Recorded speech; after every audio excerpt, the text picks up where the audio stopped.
Deep in the Valpais River region of the Amazon, the Tucano people observe a strict marital rule. For them, marrying someone who speaks your own native language is entirely forbidden. It is considered incest. This family tree chart shows linguistic exogamy. Because you must marry someone speaking a different patrialect, different groups weave families together. Offspring inherit a mix of codes representing different languages, resulting in communities where children naturally speak multiple languages. This marital rule builds a web of permanent alliances. By making neighboring groups into in-laws rather than competitors, the Tucano engineered a tight network for trade and peace across the rainforest. That level of social engineering extends directly into the environment. The blackwater rivers of the Valpais Basin are highly acidic and nutrient deficient. They rely entirely on the surrounding forest for food, making the ecosystem fragile.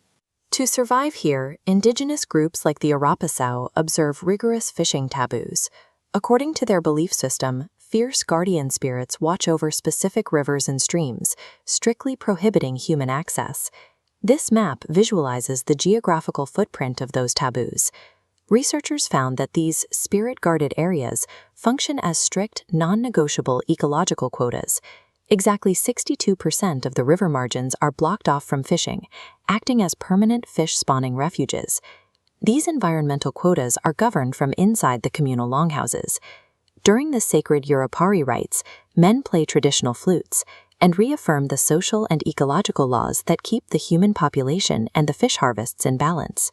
What external observers often categorize as simple mythology operates as a perfectly calibrated ecosystem engine.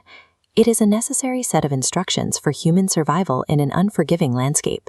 In the late 19th century, that engineered balance met a massive systemic shock. The international rubber boom brought industrial extraction to the Amazon, spearheaded by corporations like the Peruvian Amazon Company. The physical toll of this commercial expansion was devastating. Local populations were subjected to organized slave hunts and torture, resulting in an estimated mortality rate of 60% among the indigenous workforce. As the rubber boom collapsed, a second wave of disruption arrived. Salesian missionaries entered the region with the explicit goal of overriding the Tucano's societal code and replacing it with Western civilization. They executed this by dismantling the infrastructure of indigenous knowledge. Missionaries burned the communal longhouses, banned the Yurupari flutes, and separated children from their parents to isolate them in westernized boarding schools. This two-pronged historical attack severely damaged the population, but more critically, it severed the intergenerational transmission of the ecological knowledge required to keep the forest ecosystem alive. Today, the deep scars of that historical extraction are compounding with the accelerating effects of global climate change. The immediate symptoms are visible in the weather patterns. Erratic rainfall and extreme heat are shrinking crop yields and disrupting the flowering cycles of medicinal plants. As local leaders describe it, the forest's calendar has fallen entirely out of sync. These environmental shifts place an immediate biological burden on indigenous women.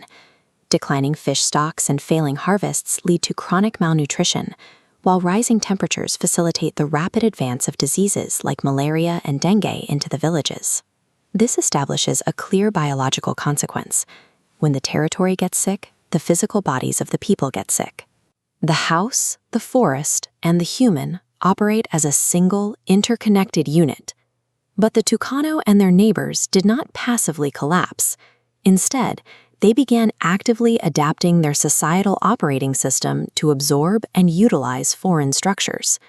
They engineered the Maloca-Escola, or longhouse-school.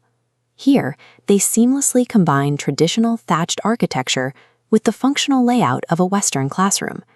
Inside, shamans perform specific incantations over the students. These spells are designed to help the children safely absorb Western mathematics, reading, and writing, without losing their ancestral identity or suffering spiritual harm. This synthesis flips the script on the assimilation era. The Tucano took the concept of schooling, a mechanism historically used for cultural erasure, and rebuilt it into a tool for indigenous empowerment and self-governance.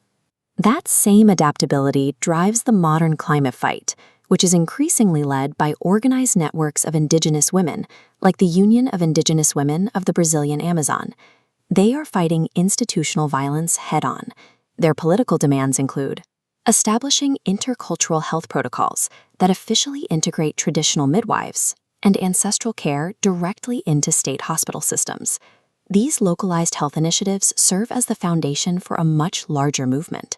By securing their physical well-being, these groups are mobilizing to spearhead comprehensive regional climate strategies across the entire Brazilian Amazon. Protecting the Amazon requires protecting the minds and bodies of the indigenous people who hold its living instruction manual. True resilience in a changing climate is the ability to continuously rewrite your own code.